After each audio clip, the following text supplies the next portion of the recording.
오늘은 제가 이 말씀을 가지고 영성의 출발은 건강이다, 이런 제목으로 말씀을 드리려고 합니다. 여러분, 우리의 육체를 사용하는 사람들, 지성이죠. 이런 것들을 사용하는 사람들이 성령 하나님의 나타남과 능력을 만약에 경험하게 된다면 사람은 정말 놀랄 수밖에 없습니다. 지성으로 이해도 안 되고 사람의 논리로 설명도 안 되는 일이기 때문에 정말 그 현상에 놀라는 것이 우리가 성령을 체험하게 되면 그게 전부입니다. 그런데 예수님은 이 놀라운 영적인 삶에 우리를 초대하셨어요. 수고하고 무거운 짐진 자들아, 다 내게로 오라. 내가 너희를 쉬게 하리라. 마태복음 11장 28절의 말씀인데요. 왜 예수님께 이런 초대를 받으면서 사실은 우리가 그 초대에 어떻게 응할지 잘 모릅니다. 그래서 많은 사람들이 기본적으로 아마 교회 나가는 것이 예수님의 초대에 응한 게 아니냐 이렇게 생각을 합니다. 그리고 교회에 나가서 교회에서 뭔가를 배우면 그것이 믿음이고 그것이 주님의 초대에 응한 것이라 이렇게 여길 수 있습니다. 근데 사실은 교회에 나간 것만으로 주님의 초청에 응한 것이라 이렇게 말할 수는 없습니다. 주님의 초청에 대한 그 이성적인 결단과 행동이 있어야 합니다. 사람들은 교회에 나간 것이 그게 내가 예수님을 믿기로 결단한 거 아니냐, 그게 내가 예수님을 믿기로 한 어떤 행동을 보이는 거 아니냐 이렇게 생각하는 것 같아요. 근데 만약에 정말 주님의 초청에 응한 사람이라면 그의 삶 가운데 예수님이 말씀하신 대로 진정한 쉼이 있어야 돼요. 내가 너희를 쉬게 하리라 이렇게 하셨잖아요. 그러니까 진정한 내가 예수님을 믿기는 하지만 내가 여전히 내 마음이 불안하고 나한테 쉼이 없어. 그렇다면 우리가 우리 자신을 한번 내가 정말 믿고 있나? 이렇게 확인할 필요가 있는 거예요. 요한복음 3장에 보면 이 바리새인이었던 이스라엘의 선생이었던 니고데모라고 하는 사람이 예수님을 찾아와요. 그래서 뭐를 묻냐면 하나님 나라에는 어떻게 해야 들어갈 수 있습니까? 이렇게 이걸 묻는 거예요. 그러니까 예수님이 아주 간단히 말해서 하나님 나라는 물과 성령으로 나지 않으면 들어갈 수가 없다. 이렇게 말씀하시면서 거듭나야 들어갈 수 있다. 이 얘기를 해요. 사실은 이게 무슨 말인지 이 바리새인이었던 니고데모가 잘 몰랐어요. 아니 거듭나요? 다시 태어난다는 말이에요? 아니 지금 내가 나이가 몇 살인데 어떻게 내가 다시 태어납니까? 그렇게 얘기를 하죠. 그때 예수님이 뭐라고 하냐면 다시 태어나는 것은 네가 하는 게 아니야. 그거는 하나님이 하시는 거다. 그래서 하나님이 택한 사람은 사실은 지가 다시 태어났는지도 모를 수 있어. 예수님이 이렇게 말씀을 하시는 겁니다. 그러니까 우리가 하나님 나라에 들어가는 거는 내가 막 이렇게 들어가는 게 아니라 하나님이 우리를 들어가게 하시는 거기 때문에 우린 잘 모른다는 거예요. 그렇다면 하나님 나라 들어가는 게 하나님이 하시는 일이라면 그럼 우리는 뭐 합니까? 우리는 뭐를 해야 우리가 믿는다고 말할 수 있고 하나님 나라 들어갑니까? 이게 질문이잖아요. 아주 간단해요. 그것은 하나님이 사람을 구원하기 위해서 세상에 보내신 그 예수를 너희들이 구원의 주로 믿는 거예요. 그분을 영접하는 거예요. 예수님을 내 마음, 정말 이 교회 오는 게 중요한 게 아니고 교회 여기 안 앉아 있어도 돼. 일단은 내 마음속에 나는 예수님을 영접했어. 이게 믿음의 시작입니다. 근데 이 믿음의 이 예수님을 영접했어 하는 이 영접하고 난 이후에 믿음의 세계를 시작하면서 그럼 우리 몸은 아무것도 안 해도 되느냐? 그렇지 않죠.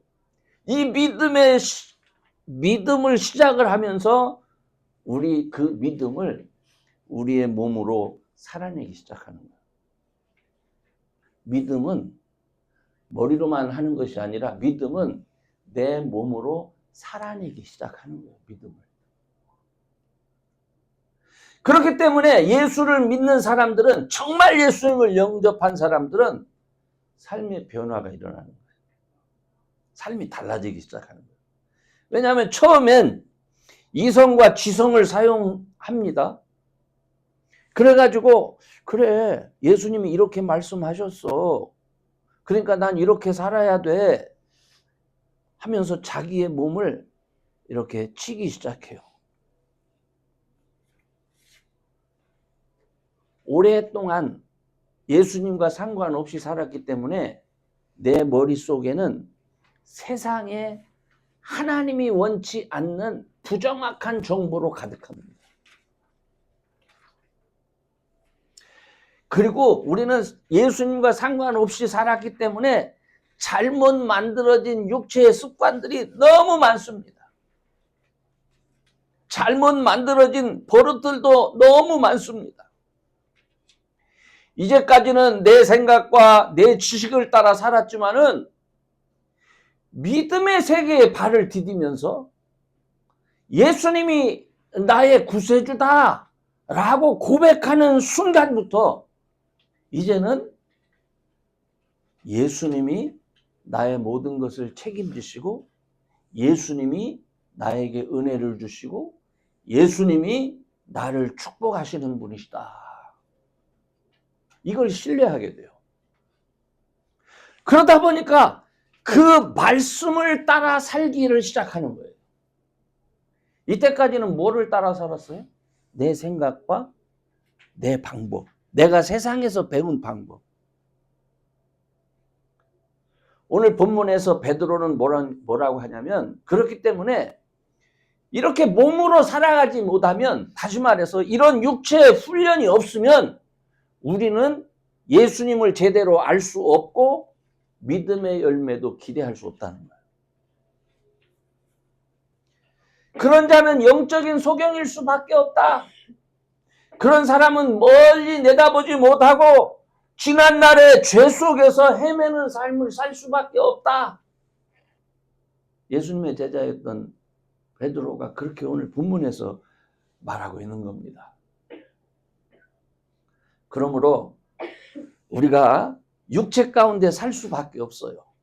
그렇지만 믿음 안에서 주어지는 영적인 삶을 경험할 수 있는 방법은 내 육체에 믿음을 지켜나가면서 성령 하나님의 임재를 감당할 수 있는 상태로 만들어야 돼요. 내 몸을 만들어야 된다니까요. 어떻게? 성령이 나와 함께 할 수 있는 상태의 몸을 내가 만들어야 돼요. 사도 바울이 그러잖아요. 너희 몸이 하나님의 전인 줄을 너희가 알지 못하느냐? 이렇게 말하잖아요. 그죠? 그러니까 예수 믿는 사람은 이제부터 내 몸의 상태를, 여러분이 운동해서 뭐 자기 몸을 만든다라는 표현 많이 하잖아요. 마찬가지예요. 이 예수님의 말씀에 순종해서 성령이 나와 함께 할 수 있는 상태의 몸으로 내가 만들어야 되는 거예요. 그러려면 첫 번째로 여러분이 신앙생활을 잘 할 수 있는 건강, 이 습관을 여러분이 만들어야 됩니다. 여러분이 예수님 믿기로 작정하면 예수님은 저절로 믿어진다 이렇게 생각하시면 안 됩니다.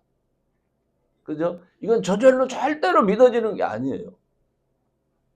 오늘 본문은 믿음의 사람들에게 찾아볼 수 있는 특성을 말해줍니다. 이 특성들은 보통 사람들이 예수 믿는 사람들을 보면서 평가가 가능한 기준이 있어요.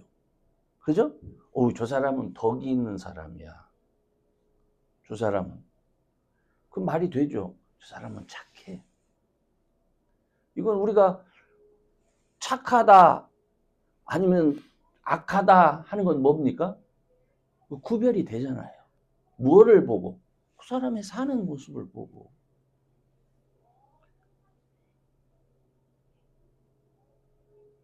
이런 방식으로 묘사할 수 있는 이유는요.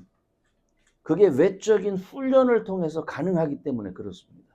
저는 뭐 다른 분들보다는 군대 생활을 그래도 많이 했잖아요. 군대 생활에서 중요한 게 뭡니까? 훈련이에요, 훈련.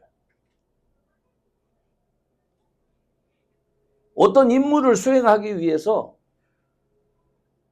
사람을 선발하면 그 선발한 사람을 그 임무를 수행할 수 있는 체력, 정신력, 기술 이런 거를 가르쳐요. 아무나 뽑아서 특별한 임무를 줄 수가 없어요. 왜? 정말 생명이 달려있는 문제잖아요. 최소한 이 임무를 수행하려면 기본적으로 이 정도의 체력은 있어야 된다. 정신적으로 기본적으로 이런 인내심도 있어야 된다. 이거를 훈련을 통해서 가능하게 만든다니까요. 전 그것을 이렇게 보면서 그래 맞다. 신앙의 세계도 마찬가지예요. 예수님을 믿는다고 고백하고 믿음을 지키면서 이제 교회에 나가, 나 이제 교회 나가 이러면 다 됐다고 사람들이 일반적으로 생각해요. 그렇지 않습니다. 실제 생활 속에서 믿는 자로 살아내기 위해서 나에게 주어진 현재의 환경을 이겨낼 수 있는 능력이 생겨야 돼요. 능력이 생겨야 돼요. 어려운 환경, 가난한 환경 얼마나 많습니까? 그죠? 근데 이런 것들을 극복할 수 있는 힘이 있어야 되잖아요. 믿음으로 견뎌낼 수 있는 힘이 있어야 되잖아요.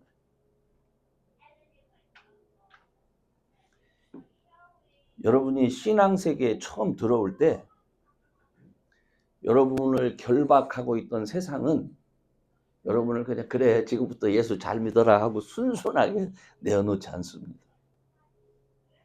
여러분이 믿음의 사람이 되겠다고 작정하는 순간부터 지금까지 여러분이 생활해 왔던 환경은 믿음의 큰 장애물이 돼요.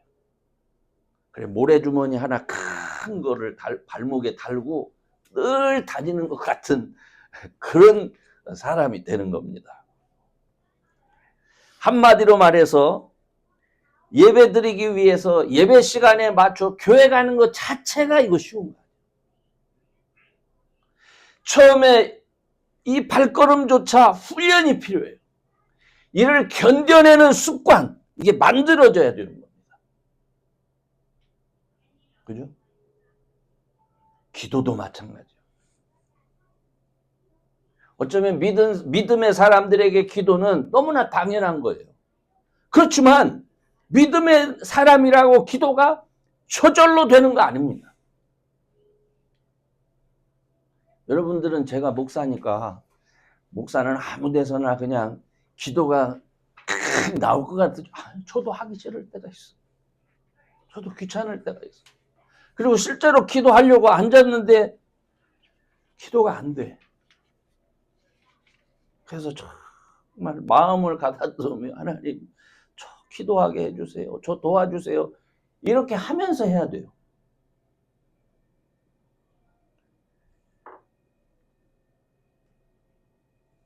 정말 당연한 것 같이 여겨지지만 시간을 정해서 기도의 자리에 나가고 내 마음을 주께 내어놓으면서 주의 도우심을 구하기까지는 수많은 결심, 수많은 자제, 절제, 수많은 인내가 필요한 거예요.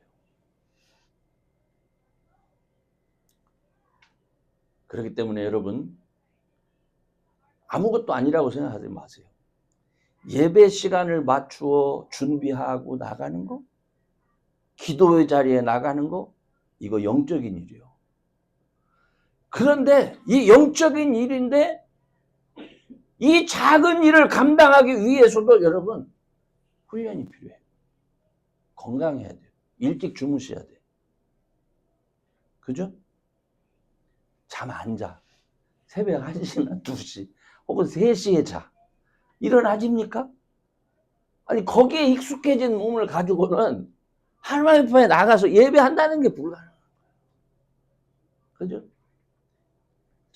밤새도록 놀고 그랬는데 기도가 됩니까? 머리가 아픈데?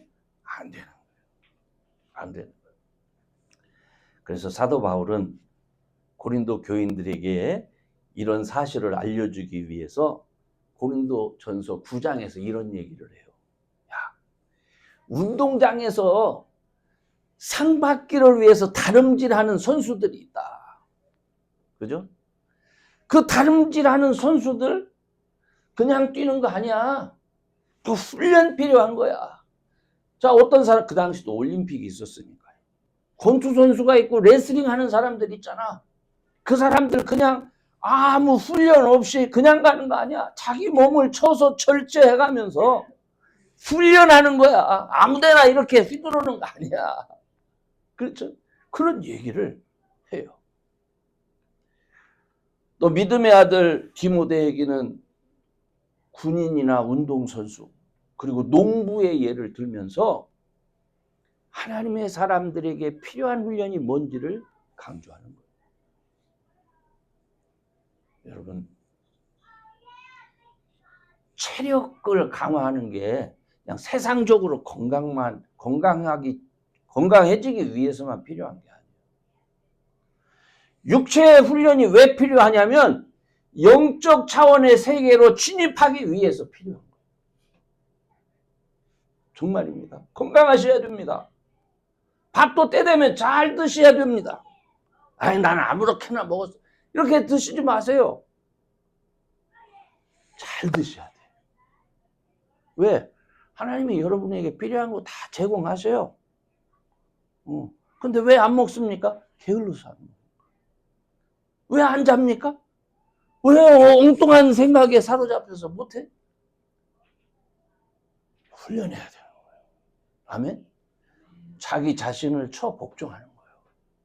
자기 자신. 주님, 내가 여태까지는 이렇게 사는 일에 익숙합니다. 하나님 저 도와주세요. 저 제 몸을 복종하며 예수 믿는 사람답게 살기를 원합니다. 제가 목회를 하면서 성도들을 보면서 늘 생각한 게 있어요. 야, 저만 바쁜 게 아니라 성도들이 다 바쁘고 마음이 급해져 있어요. 대화할 시간이 없어요. 물론 한국 사람들 나쁜 습관 중에 하나가 뭐죠? 빨리빨리. 근데 내 이 빨리빨리가 한국 사람만 그런 게 아니더라고. 이 시대의 사람들, 모든 사람들에게 이 빨리빨리가 전염돼 있어. 그래가지고 그냥 마음 급한 사람이 되어 있다 보니까 따라오지 못하는 사람들 보면 막 답답해하고 또 자기의 한계가 느껴지잖아. 빨리빨리 못하니까. 그냥 막 스트레스 받아. 나는 왜 이래? 그래가지고 마음이 급하니까 시간을 들여서 기다리고 육체를 훈련시키고 습관을 들이고 뭐 이런 거는 신경 안 쓰고 그냥 열매만 따먹기를. 빨리 그 열매가 금방 열립니까? 그렇게 원해요. 여러분, 하나님은 절대로 여러분들한테 야 지금 시간 없으니까 너 빨리 해. 하나님 절대로 그런 분이 아닙니다. 하나님은 서둘러서 여러분한테 어떤 결과를 내놓으라고 하지 않아요. 늦어도 괜찮습니다. 바른 방향이 중요합니다. 하나님을 향한 진정한 마음이 중요한 거예요. 이 길을 바르게만 가면 세상 사람들이 볼 때는 또 내 생각에는 뒤처질 것 같지만 하나님께서 축복하시면 달라져요. 우리 가끔 어릴 때 우리 목사님 중에 한 분이 그런 말을 해요. 우리가 처음에 앞으로 가 하고서 이렇게 가잖아요. 맨 뒤에 가는 사람이잖아요. 그러니까 사람들이 생각할 때는 저기 나는 꼴찌인데, 그죠? 근데 하나님이 어느 순간에 갑자기 뒤로 돌아 하면은 이게 1등 되는 거예요. 여러분, 이게 사실입니다. 저는 하나님께서 이스라엘이 애굽을 떠나서 광야로 들어가는 길이 3일이면 충분한 길입니다. 이집트에서 가나안 땅까지 3일 길이면 충분한 땅이에요. 근데 그곳에 들어가기 위해서 하나님이 이스라엘 백성을 몇 년을 훈련시켰어요? 40년. 하나님은 3일보다도 빨리 들어가는 것보다도 40일의 훈련을 통해서 하나님과의 관계가 바르게 되는 걸 더 원하셨다. 아브라함한테 자녀를 약속을 하셨어요. 한 75세에 약속을 해주셨는데 그것도 늦은 나이인데 안 주셔. 몇 년 후에 주셨죠? 100세니까 25년 후에. 도무지 안 돼. 이건 늦었다. 나는 못한다. 라고 하는 그때 사라의 나이, 그 아내 사라의 나이 90세 때에 야, 진짜 도망이다고 생각할 그 나이에 주신 거예요. 여러분, 이제 우리는 예수님을 믿고 나서는 세상의 방법이 아니라 하나님이 나를 택했고 이제부터는 믿음 안에서 하나님이 나를 위해서 일해 주신다라는 믿음이 있어야 돼요. 내가 일을 해서 하나님을 기쁘시게 하는 게 아니라 내가 믿음 안에 있으면 하나님이 나를 세우시고 하나님이 나를 위해서 일해 주시는 거예요. 아멘? 이를 위해서 새로운 훈련을 여러분이 시작할 수 있기를 바랍니다. 토요일 되면 편히 쉬세요. 주일날이면 교회 나가 예배할 수 있는 이런 준비. 이것도 훈련입니다. 가족이 함께 예배를 준비하면서 사람이 떡으로만 사는 게 아니다. 하나님의 말씀으로 살도록 하셨다. 이걸 기억해 하는 거예요. 그 우리 육체를 자꾸 말씀에 순종하게 하고 예배 드리도록 하고 말씀을 들을 준비를 훈련해야 되는 거예요. 제가 어느 순간에 내 약점이 뭔가 하고 봤더니 잘 안 들어요. 왜 안 듣는지 아세요? 내가 급한 거야. 마음이 급해서 빨리빨리 해야 되는데 뭐라고 자꾸 얘기를 해. 그냥 대충 듣고 알았어. 여러분, 우리는 잘 듣는 훈련을 해야 돼요. 세상에서는 잘 안 듣는 그런 일에 습관이 됐지만 예수님을 믿으면서는 잘 들을 수 있어요. 아멘. 그리고 그것이 하나님의 말씀을 잘 듣는 것까지 연관이 되는 거예요. 그래서 세상을 위해서 절제하고 세상을 위해서 인내하는 사람들이 아니라 하나님의 나라를 위해서 절제하고 인내하고 그래서 세상과 구별된 그런 신앙인으로 나를 나타내 보일 수 있기를 바랍니다. 저 사람은 교회는 다니긴 다닌다는데 예수를 믿는다는데 다닐 때나 안 다닐 때나 똑같아. 이게 좋은 말 같습니까? 좋은 말이 아니잖아요. 그래, 저 사람 예수 믿더니 많이 달라졌어. 그거는 하나님이 원하시는 삶의 모습입니다. 그 다음에 두 번째로 우리가 또 생각해야 될 거는 여러분 내가 가진 약점이 뭔지를 잘 아셔야 돼요.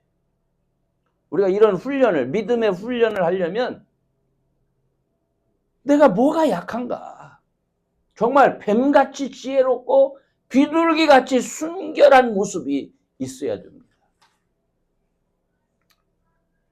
그런 면에서 바울은 정말 좋은 교관이었어요. 좋은 선생님이었어요. 그 믿음의 아들 디모데를 이렇게 훈련시킬 때에 그 디모데에 관해서 얼마나 소상하게 그를 가르쳐 주는지 모릅니다. 그 약점을 너무 잘 알고 있어요. 디모데전서 5장 23절에 보면 이런 말씀이 있습니다. 이제부터는 네가 물만 마시지 말고 내 비위와 자주 나는 병을 위해서 포도주를 조금씩 써라. 이런 얘기를 하세요. 너 위병이 있잖아. 그게 스트레스인지 뭔지는 내가 잘 모르겠다. 그런데 너 네 건강도 중요하다. 그러니까 물만 먹으려고 하지 말고 포도주를 조금씩 써가면서 네 건강을 증진시켜봐라. 여러분 이 말씀이 하나님 말씀 같이 들립니까? 전혀 그죠? 근데 이게 하나님이 우리에게 하시는 말씀이에요. 여러분 건강을 신경 쓰셔야 돼요. 내가 뭐가 약한가? 그래서 그 약한 거 그냥 두고 아이 나 괜찮아 이렇게 하지 마시고 건강해야 예배도 기쁨으로 나올 수 있어요. 아픈데 기쁩니까? 여기가 얼굴이 벌써 찡그려져가지고 그죠? 건강에 신경 쓰셔야 돼요.